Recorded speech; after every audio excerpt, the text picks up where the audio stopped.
103 হয়ে গেছে।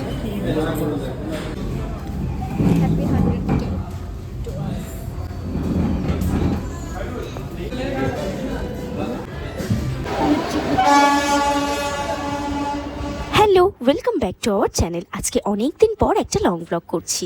তোমরা তো এতক্ষণে বুঝেই গেছো যে আমরা দুজনে গিয়েছিলাম দাদা বৌদির বিরিয়ানি খেতে। তবে এর কিন্তু একটা স্পেশাল রিজন আছে। সেই রিজনটা হলো কয়েকদিন আগেই তোমাদের ভালোবাসায় আমাদের কিন্তু ফেসবুকে 100K ফলোয়ার কমপ্লিট হয়েছে। আর সেই খুশিতেই আমরা দাদা বৌদিতে লাঞ্চ করব বলে দুজনে বেরিয়ে পড়েছিলাম। ভীষণ রোদ,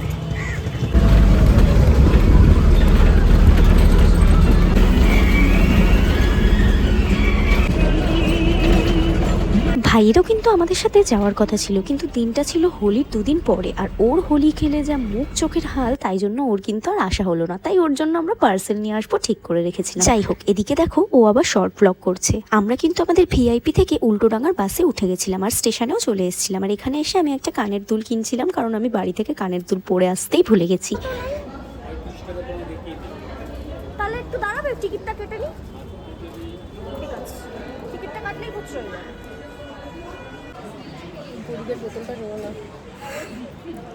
আর আমরা দুজনে তো স্টেশনে চলে এসে ট্রেনের জন্য অনেকক্ষণ হাঁটাহাঁটি করছিলাম। আর দুপুর টাইমটায় যেহেতু বেরিয়েছিলাম আমরা ওই 12টা সাড়ে 12টার দিকে, আমরা লাঞ্চ করব ঠিক করেছিলাম, তাই ওই টাইমটাই ঠিক। আমাদের ওই ব্যারাকপুর যেতে মোটামুটি 1-1.5 ঘন্টা মতো লাগে। আর দেখো, কিছুক্ষণ ওয়েট করার মধ্যেই আমাদের ট্রেন কিন্তু একদম চলে এসছে।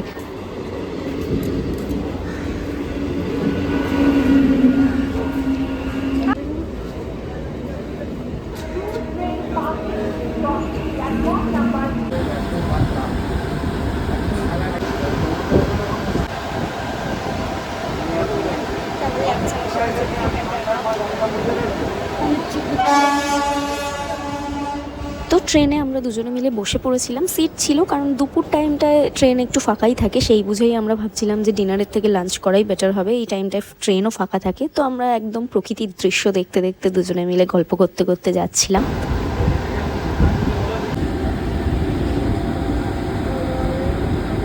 আর দেখো, আমাদের ফলোয়ার 103 হয়ে গেছে। তোমাদেরকে অনেক অনেক থ্যাংক ইউ। আর তোমরা যারা যারা এখনও ফলো করোনি, তোমরা কিন্তু ফলো করে রাখতে পারো।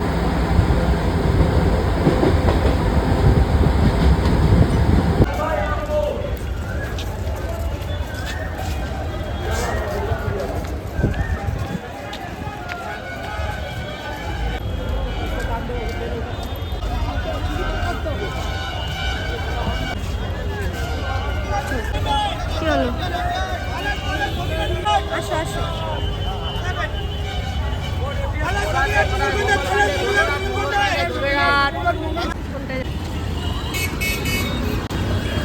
শুনতে পারছি না।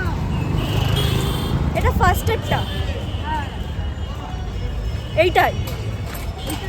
আর ব্যারাকপুরে নেমে আমরা তো বুঝতেই পারছিলাম না যে কোন দিকেরটায় যাব। সেই নিয়ে আমরা দুজনে তো হাসাহাসি লাগিয়ে দিয়েছি।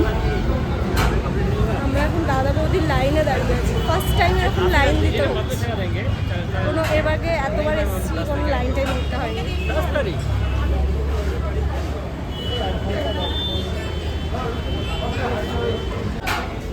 আমার বাবা শুনলে হার্ট অ্যাটাক করবে। আমরাও কি লিফটে যাবো?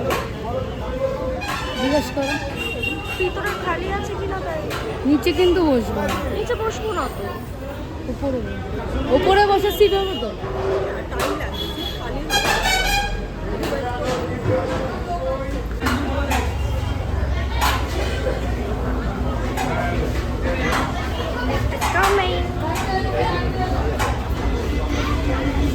যারা যারা নিচে বসতে চাইছিল তাদেরকে ছেড়েই দিচ্ছিল, তাদের অত লাইন দিতে হয়নি। তবে আমরা নিচে বসবো না, তাই জন্য আমাদের একটুখানি লাইন দিতে হয়েছে। তারপর তো আমরা উপরে চলে যাব। এখন লিফটে উঠে গেছি আমরা দুজনে মিলে। আর আমি না লিফটে উঠলে আমার কিন্তু খুব মাথা ঘোরায়। এর আগে যতবার দাদা বৌদি এসছি, এটাতে মোটামুটি 2বার এসছি। আর 2বারই না আমরা সেকেন্ড ফ্লোরে বসেছিলাম। তবে এবারে আমরা 3rd ফ্লোর, মানে এই 3rd ফ্লোরটা একদম নিউ হয়েছে। তো আমরা কিন্তু ঢুকে বেশ এক্সাইটেড হয়ে গেছিলাম। ভেতরটা কিন্তু ভীষণ সুন্দর, তোমরা একবার দেখো।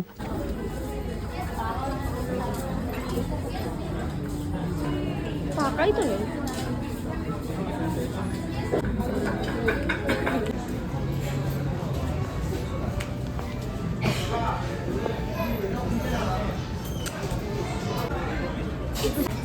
ঢুকে গেছে।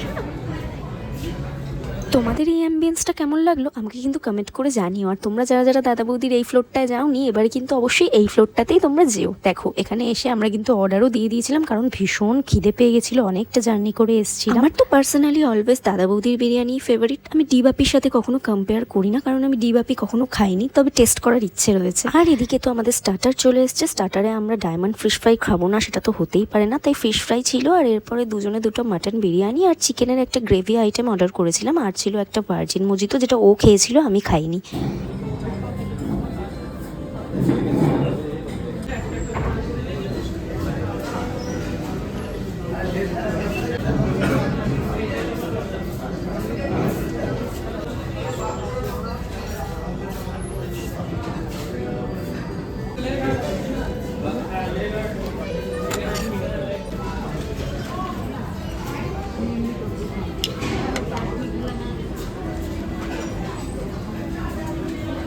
তো এইদিকে আমাদের বিরিয়ানি চলে এসছে, মাটন বিরিয়ানি। আমরা স্পেশাল মাটন বিরিয়ানি না, নর্মাল মাটন বিরিয়ানিটাই অর্ডার করেছিলাম। আর আমার তো কোয়ালিটি কোয়ান্টিটি সবই ঠিকঠাক লেগেছে। যারা বলে যে কোয়ান্টিটি কমিয়ে দিয়েছে, আমি তো জানি না, আমি তো শেষ করতে পারিনি, আমি তো বাড়িতে নিয়ে চলে এসেছিলাম। এবার যার যেরকম মনে হবে। 103 হয়ে গেছে।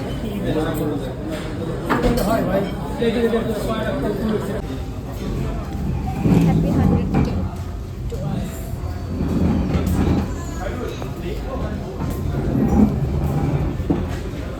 বিরিয়ানিটা কিন্তু খুব টেস্টি ছিল, আমার কাছে এটাই বেস্ট লাগে। আর দাদা বৌদির মাটন নিয়ে তো কোনো কথা হবে না, মাটনটা খুবই সুন্দর ছিল। আমার যে পিসটা পড়েছিল সেটা তো খুবই সুন্দর ছিল। আমি আবার ওকে ভেঙাচ্ছিলাম যে দেখ আমার বেশি সুন্দর পিস পড়েছে। মাটনটা দেখেছো আমার মাটনটা দেখেছো?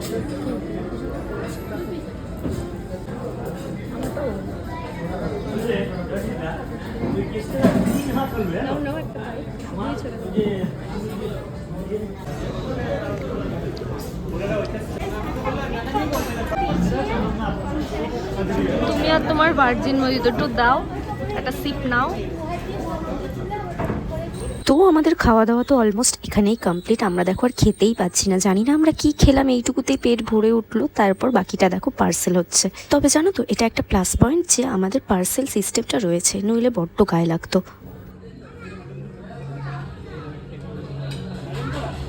তো নিচে পার্সেলের লাইন আলাদা ছিল, তবে আমাদের লাইনে দাঁড়াতে হয়নি। আমরা মায়ের জন্য আর আমার ভাইয়ের জন্য বিরিয়ানি পার্সেল নিয়েছিলাম। তো বিরিয়ানি খাওয়ার পর চলে এসেছিলাম আমরা আইসক্রিম খেতে। আর এখানে দেখো কত রকম ভ্যারাইটিস রয়েছে আইসক্রিমের, তবে সব ফেলে আমি তো আমার ফেভারিট আইসক্রিম নিয়েছিলাম।